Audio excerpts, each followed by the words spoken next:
अजित अनंतराव पवार। 22 जुलै 1959चा त्यांचा जन्म। अहमदनगर जिल्ह्यातील राहुरी तालुक्यातील देवळाली हे त्यांचं आजोळ, जिकडे त्यांचा जन्म झाला। पुणे जिल्ह्यातील बारामती तालुक्यातलं काटेवाडी हे पवारांचं मूळ गाव। सहकारी संस्थांमधून सामाजिक आणि राजकीय कार्याला अजित पवार यांनी सुरुवात केली। 1982 मध्ये त्यांनी सहकार क्षेत्रातनं राजकारणामध्ये प्रवेश केला।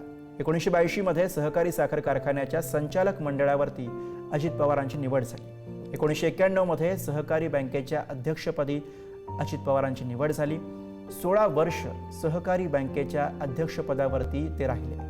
1990च्या दशकात कृषी, जलसंधारण, ऊर्जा, नियोजन खात्यांचे राज्यमंत्री म्हणून त्यांनी काम पाहिले। 1991 साली पहिल्यांदा अजित पवार हे बारामतीमधून लोकसभेवर निवडून गेले। 1991 पासून बारामती विधानसभा मतदारसंघाचं अजित पवारांनी प्रतिनिधित्व केलं।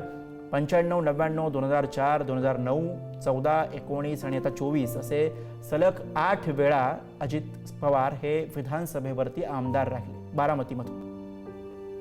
ऑक्टोबर 1999 ते डिसेंबर 2003 पर्यंत जलसिंचन खात्याची जबाबदारी ही अजित पवारांकडे होती।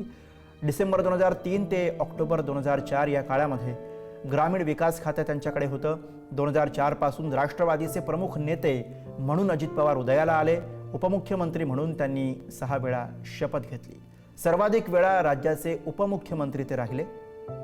2023 मध्ये काका शरद पवार यांची साथ सोडून ते शिंदेंच्या मंत्रिमंडळामध्ये गेले। 2023 मध्ये उपमुख्यमंत्री पदाची शपथ त्यांनी घेतली। आत्तापर्यंत अजित पवार हे उपमुख्यमंत्री होते। राजकारणातील परखड आणि रोखठोक चेहरा अशी अजित पवार यांची ख्याती। त्या